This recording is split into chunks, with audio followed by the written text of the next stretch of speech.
تو بہرحال نبی پاک علیہ الصلوۃ والسلام سبحان اللہ صدقے کے فضائل کتنے.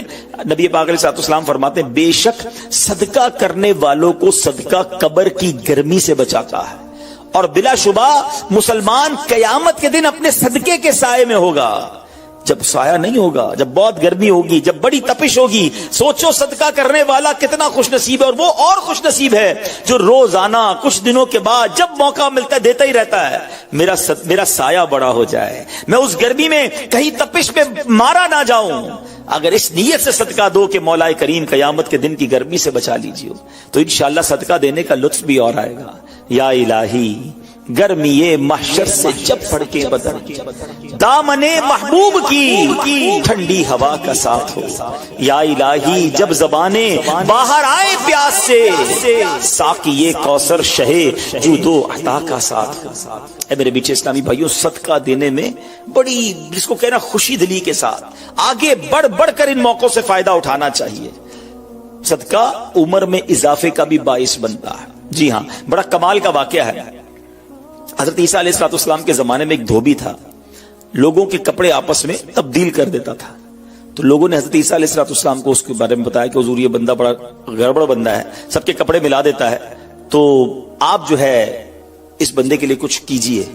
آپ نے اللہ کی بارگاہ میں اس کی ہلاکت کی دعا کر دی. وہ بندہ دھوبی اپنے معمول سے گھر سے نکلا، اس کے پاس 3 روٹیاں تھیں. ایک سائل آیا تو اس نے ایک روٹی اسے دے دی. سائل نے دعا دی اللہ تعالیٰ تجھ سے آفات سماویہ یعنی آسمانی آفت سے تجھے بچا لے. دھوبی نے اس دعا سے بڑا متاثر ہوا، ایک اور روٹی دے دی.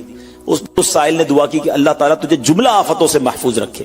اس نے تیسری روٹی بھی دے دی. تو دھوبی سے اس سائل نے دعا کی اللہ تعالیٰ تجھے توبہ کی بھی توفیق عطا فرمائے. اب ایک بڑا سانپ جو ہے اس کی گٹھڑی میں داخل ہو چکا تھا، کیونکہ اب اس کی ہلاکت کی دعا ہو گئی تھی. اس سانپ کی گویا قدرتی یہ ڈیوٹی لگائی گئی تھی کہ اس دھوبی کو کاٹنا ہے. جب دھوبی کپڑے لینے کے ارادے سے اس نے گٹھڑی کے اندر ہاتھ ڈالا تو فرشتے نے اس سانپ کو لوہے کی ایک لگام ڈال دی اور وہ دھوبی سلامتی کے ساتھ واپس آ گیا. دھوبی کو پتہ ہی نہیں چلا کیا ہوا ہے. لوگوں نے حضرت عیسیٰ علیہ السلام سے عرض کی کہ اے روح اللہ، دھوبی تو صحیح سلامت واپس آ گیا، آپ نے تو اس کی ہلاکت کی دعا کی تھی، آپ تو اللہ کے نبی ہیں. ذرا سنو. حضرت عیسیٰ علیہ السلام نے اس دھوبی کو بلایا، فرمایا بتاؤ تم نے کون سی بھلائی کی ہے؟ کہتا 3 روٹیاں تھیں، وہ تینوں اللہ کی راہ میں صدقہ کی، اور وہ مجھے فقیر جو تھا وہ ہاتھ اٹھا کر جھولیاں اٹھا کر دعائیں دیتا رہا. تو آپ علیہ السلام نے اس سانپ سے پوچھا کہ تم نے اسے قتل کیوں نہیں کیا؟ تو سانپ نے عرض کی اے اللہ کے نبی، اللہ عز و جل نے آپ کی دعا قبول فرما لی تھی اور مجھے اس کو ہلاک کرنے کے لیے بھیجا تھا. جب اس دھوبی نے سائل کو صدقہ دیا تو ایک فرشتے نے آ کر مجھے لوہے کی لگام ڈال دی. جب لوگوں نے یہ بات سنی، دھوبی نے یہ بات سنی، اسے بڑا تعجب ہوا کہ اتنا گناہگار، میں لوگوں کو اتنی تکلیف پہنچانے والا، صرف ایک نیکی کی اور مجھے آفت سے بچا لیا گیا. اس دھوبی نے توبہ کر لی کیونکہ اس سائل نے توبہ کی بھی دعا کی تھی. تو پتہ یہ چلا آفتوں سے بچنا چاہتے ہیں، مصیبتوں سے بچنا چاہتے ہیں. آج کل تو کرونا وائرس کا زمانہ ہے، بلاؤں کا زمانہ ہے. ارے اس میں تو زیادہ صدقہ دینا چاہیے، اپنے نام کا بھی، بچوں کے نام کا بھی، فیملی کے ہر فرد کے نام پر صدقہ نکالتے رہیں کہ یا اللہ صدقے کی برکت سے ان بلاؤں ان وباؤں سے بچانا. ارے وباؤں سے، بلاؤں سے، آنے والی مصیبتوں سے صدقہ کیسے بچاتا ہے کہ سنیے. ایک شخص سیدنا ابو ہریرہ رضی اللہ تعالیٰ عنہ کی بارگاہ میں حاضر ہوا، کہنے لگا حضور میرا بیٹا سمندری سفر پر گیا ہے، آپ اس کے لیے دعا فرمائیں. آپ رضی اللہ تعالیٰ عنہ نے فرمایا اس کی طرف سے صدقہ دو، سفر پر جایا کرو نا، صدقہ دے کے جایا کرو. بیٹا یا فیملی کا کوئی فرد سفر پر ہے، صدقہ دو کہ خیر سے واپس آ جائے. سیدنا ابو ہریرہ رضی اللہ تعالیٰ عنہ نے فرمایا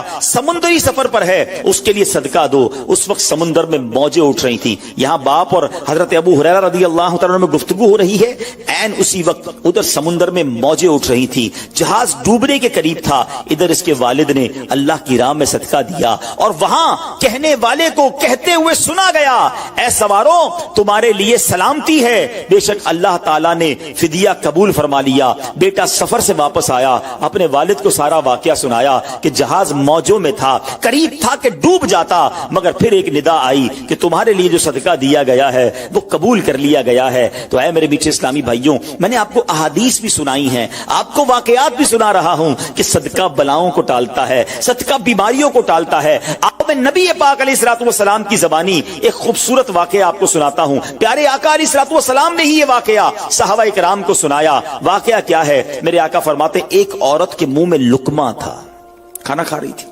ہاتھ میں لقمہ اور منہ میں ڈال لیا. اتنے میں دروازے پر ایک سائل آیا. وہ عورت کیسی توکل والی, کیسی صدقہ دینے والی, کتنا اللہ کی راہ میں خرچ کرنے والی تھی کہ وہ لقمہ اس نے منہ سے روکا اور سائل کو دے دیا کہ یہ کھا لے, میں بھوکی ٹھیک ہوں, یہ بیچارہ غریب ہے. دے دیا اسے. چھوٹی سی بات تھی. ایک لقمہ کیا ہوتا ہے؟ کچھ لوگ یہی کہتے ہیں پیسے ہی تھوڑے ہیں جیب میں, 5 10 15 روپے 50 روپے 100 روپے کے صدقے سے کیا ہوگا, میں تو خود غریب ہوں. سنو, ایک ہی لقمہ تھا نا, دیگ نہیں تھی بریانی کی, ایک لقمہ تھا. اور یہ واقعہ سرور کائنات علیہ الصلوۃ والسلام اپنے صحابہ کو سنا رہے ہیں. فرمایا وہ لقمہ اس عورت نے روکا اور فقیر کو دے دیا. اب اس عورت کے کچھ عرصے بعد بچے کی ولادت ہوئی. بچہ تھوڑا سا بڑا ہوا, باہر ماں کے ساتھ چلنے لگا, گھومنے پھرنے لگا. تو باہر گیا تو ایک بھیڑیا آیا, اور بھیڑیا آ کر اس کے بچے کو اس نے منہ سے پکڑا اور بھاگ گیا. ماں پیچھے بھاگ رہی, میرا بیٹا, میرا بچہ, اور بھیڑیا آگے بھاگ رہا ہے. اللہ اکبر. اللہ تبارک و تعالی نے ایک فرشتے کو حکم دیا کہ بھیڑیے کے پیچھے جاؤ, اس کے منہ سے بچہ چھین کر لاؤ اور اس کی ماں کے حوالے کر دو, اور ماں کو کہہ دینا اللہ عز و جل نے تم پر سلام بھیجا ہے اور فرمایا ہے کہ یہ لقمے کے بدلے لقمہ ہے. بات آئی سمجھ میں؟ اپنا لقمہ جو تم نے میری راہ میں دیا تھا, بھیڑیا کے لقمے سے تمہارے بیٹے کو بچایا ہے تمہارے رب نے. اللہ نے سلام بھیجا ہے. اے میرے میٹھے اسلامی بھائیو, یہ حدیث بتا رہی ہے کہ گناہ, نیکی جو تھوڑی سی بھی ہو نا, وہ ضائع نہیں کی جاتی, وہ اللہ کے یہاں محفوظ ہے. جمعے کے خطبے میں ایک حدیث سنتے ہیں, البر لا یبلا والذنب لا ینسا والدیان لا یموت. سن لو, نیکی پرانی نہیں ہوتی, گناہ بھلایا نہیں جاتا, اور فیصلہ کرنے والا جو رب عز و جل ہے اسے موت نہیں آتی ہے. اب ہمیں سوچنا ہے کہ ہم نیکی کر بھی رہے ہیں کہ نہیں, کہ گناہ کر کر کے اپنے اکاؤنٹ کو بھری جا رہے ہیں. یہ چھوٹے چھوٹے صدقے جب جب موقع ملے نا, ماشاءاللہ ہم جمعہ پڑھنے جاتے ہیں, کل بھی جائیں گے.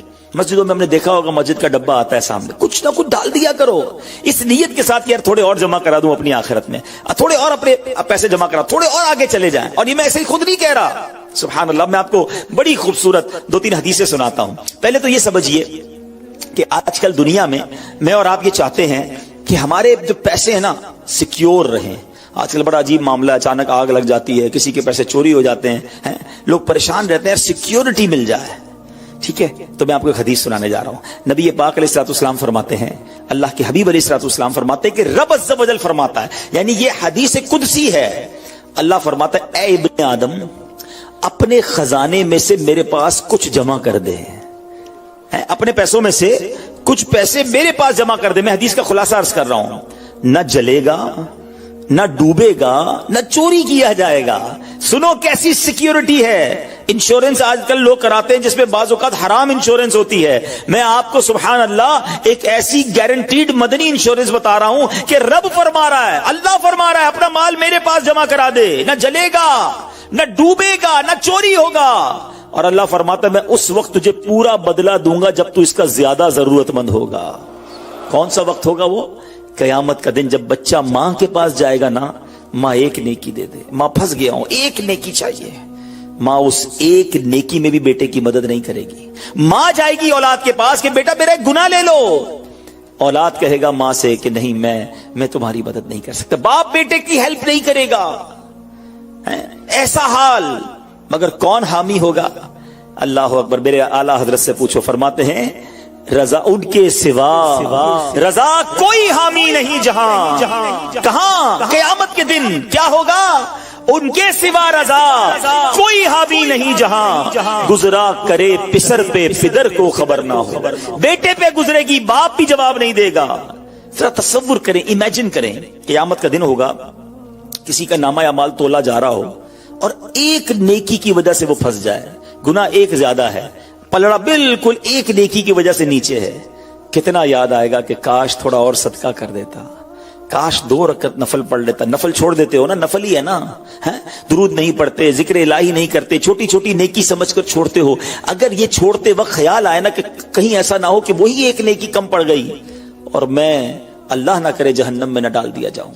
فَأَمَّا مَن ثَقُلَتْ مَوَازِينُهُ جس کی تولے بھاری ہو گئی، قرآن کہتا ہے فَهُوَ فِي عِيشَةٍ رَاضِيَةٍ وہ من مادے چین میں، عیش میں ہوگا. اور جس کی تولے ہلکی پڑ گئی وَأَمَّا مَن خَفَّتْ مَوَازِينُهُ فَأُمُّهُ هَاوِيَةٌ وَمَا أَدْرَاكَ مَا هِيَ نَارٌ حَامِيَةٌ جس کی تولے ہلکی پڑ گئی، وہ نیچا دکھانے والی گود میں ہے، اور وہ کیا ہے تم نے کیا جانا؟ شولے مارتی بھڑکتی ہوئی آگ، یعنی جہنم میں ڈالا جائے گا اگر تولے ہلکی پڑ گئی. تو اگر اپنے اس اسکیل کو بھاری کرنا چاہتے ہو تو اللہ فرما رہا ہے اس وقت میں لوٹاؤں گا جب تم زیادہ ضرورت مند ہوگے، جب تمہیں زیادہ ضرورت ہوگی. یہ سیکیورٹی ہے. اچھا پھر کچھ لوگ بڑے عجیب ہیں، وہ کہتے ہیں یار پیسے تو ہم نے خرچ کر دیے، رمضان میں دی نا، زکات بھی پوری دے دی، بڑا کاؤنٹ کر کے چلتے ہیں، پورے ہو گئے بھائی، اب اگلے سال آنا. وہ اللہ کے بندو جو رب تمہیں روز دے رہا ہے، عطائیں دیے جا رہا ہے، اور تم کیلکولیٹ کر کے لاک کر دیتے ہو صدقے کو. ایسا نہ کرو. میں آپ کو ایک اور حدیث سناتا ہوں. اللہ کے حبیب صلی اللہ تعالی علیہ وسلم فرماتے ہیں کہ پیارے آقا نے فرمایا مال کو روک کر نہ رکھو، روک کر نہ رکھو، کہیں یہ نہ ہو کہ تم سے بھی روک لیا جائے.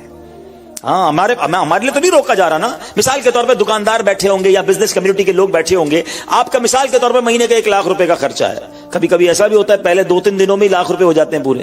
تو کیا تالا لگاتے ہو کہ چلو بھائی اب پورے مہینے کا ہو گیا، 27 دن بعد آئیں گے؟ نہیں، آنے دو جتنا آ رہا ہے. ہم آنے والی سائڈ تو نہیں روک رہے، ہاں خرچ اللہ کی راہ میں کرنے والی روک لیتے ہیں.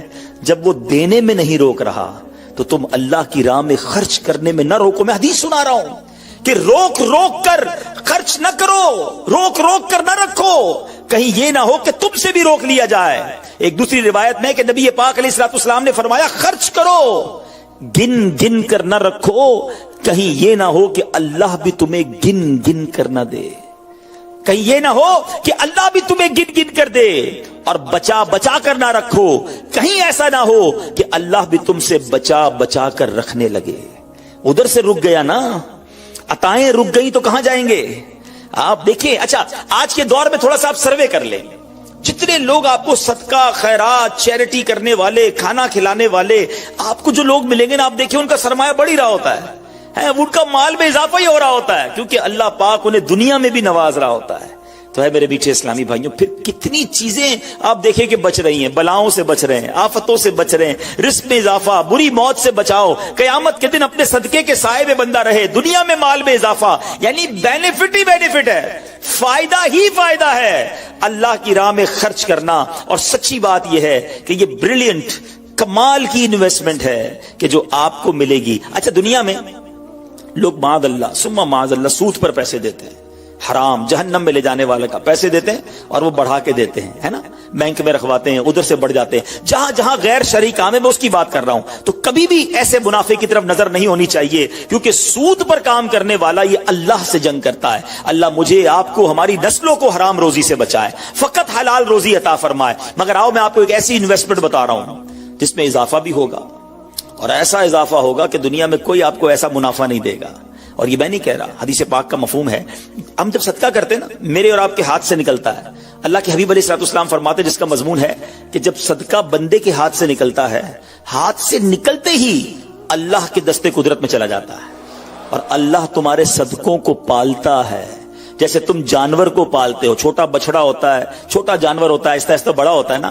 فرمایا جب بندہ کھجور کا صدقہ دیتا ہے نا، قیامت کے دن اس کھجور کے صدقے کا رب کریم اسے احد پہاڑ جتنا ثواب عطا فرمائے گا. بڑھتا جائے گا، تھوڑا تھوڑا صدقہ بھی قیامت کے دن اللہ نے چاہا پہاڑوں کی مانند ملے گا. تو میں آپ سے پوچھتا ہوں کہ آخرت کے اکاؤنٹ میں کیا جمع کروایا ہے؟ لوگ کہتے ہیں میں نے فلاں جگہ سیف ڈپازٹ کرائی ہوئی ہے، فلاں جگہ انویسٹمنٹ کی ہوئی ہے، فلاں پراپرٹی لی ہوئی ہے، اس کا ریٹ بھی بڑھ رہا ہے، ادھر سے کرایہ آ رہا ہے، سونا لے کے رکھ لیا اس کا ریٹ بڑھ رہا ہے، جناب ڈالر رکھنا چاہیے. عجیب پلاننگ ہے. کس لیے؟ دنیا کے لیے. ادھر کے لیے کوئی اکاؤنٹ کھولا نہیں کھولا. آخر میں آپ کو لاجیکلی ایک چوٹ کرنے والا واقعہ سناتا ہوں، پھر انشاءاللہ کنکلوژن کی طرف آتے ہیں. کہ ایک ملک تھا، اس میں ایک بڑا نرالا کمپٹیشن ہوا، امیزنگ، حیرتناک. بادشاہ تو بادشاہ ہوتے ہیں، مرضی جو ان کی کریں. بادشاہ نے اعلان کر دیا جناب پورے ملک میں چیک کرو سب سے بڑا بے وقوف کون ہے، اس کو تحفہ دینا ہے. عقل مندوں کے مقابلے تو سنے تھے، بے وقوف کا مقابلہ، چلے جناب شروع ہو گئے مقابلے. عجیب عجیب بے وقوف آتے تھے، اپنے کرتب دکھاتے، اپنی باتیں دکھاتے. وزیر تھے جو ٹیسٹ کرتے کرتے کرتے آخر کار ایک بندہ ایسا تھا جس سے بڑا بے وقوف پورے ملک میں نہیں تھا. بادشاہ کے سامنے کھڑا کر دیا کہ بادشاہ سلامت، بڑے تجربے کیے، بڑے ٹیسٹ کیے، he is the biggest fool of our country, یہ ہمارے ملک کا سب سے بڑا جو ہے نا بے وقوف ہے. بادشاہ نے کہا چیک کر لیا، کہا چیک کر لیا. بادشاہ نے اپنی مالا اتاری سونے جواہرات کی، اس بے وقوف کو پہنا دی. بے وقوف بڑا خوش گھر آیا. تھوڑے دن ہوئے تو بے وقوف کو پتا چلا کہ بادشاہ سلامت بڑے بیمار ہیں، بڑے زیادہ بیمار ہو گئے ہیں. کہتا اچھا میں بھی جاؤں گا دیکھنے. تھا تو بے وقوف نا، سمجھ تو پڑتی نہیں تھی. چلا گیا بادشاہ کے پاس.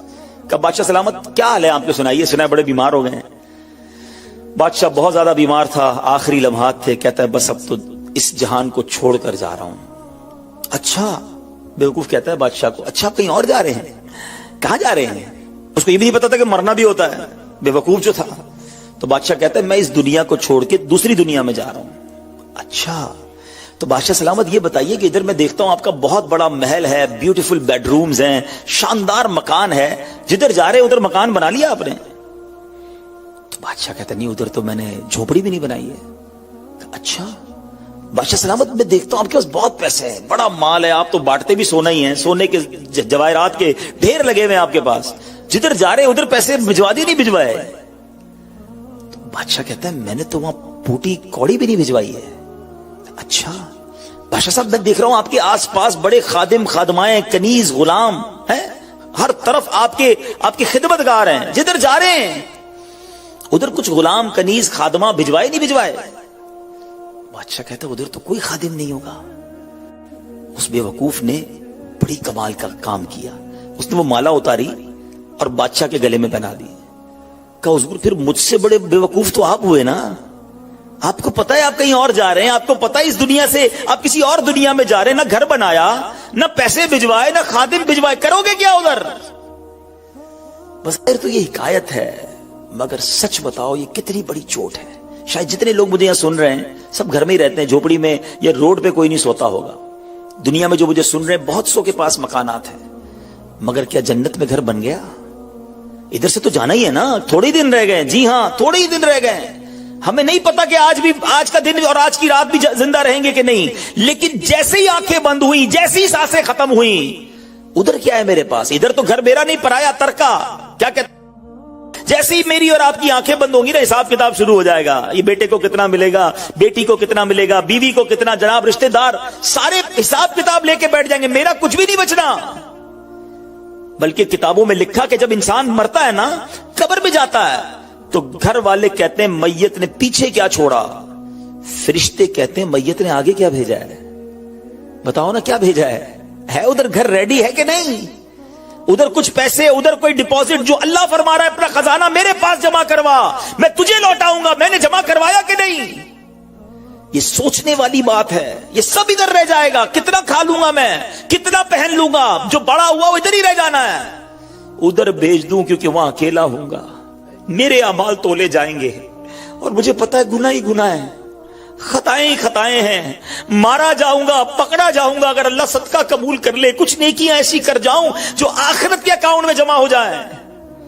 تو اے میرے میٹھے اسلامی بھائیوں، خدا را آج یہ ذہن بنا لیجئے کہ جب بھی اللہ کی راہ میں خرچ کرنے کی باری آئے تو اس کو برڈن فیل نہ کریں، بوجھ فیل نہ کریں، سعادت فیل کریں، محسوس کریں کہ یا اللہ تیری مہربانی، پھر موقع دیا اپنے اکاؤنٹ میں جمع کرانے کا.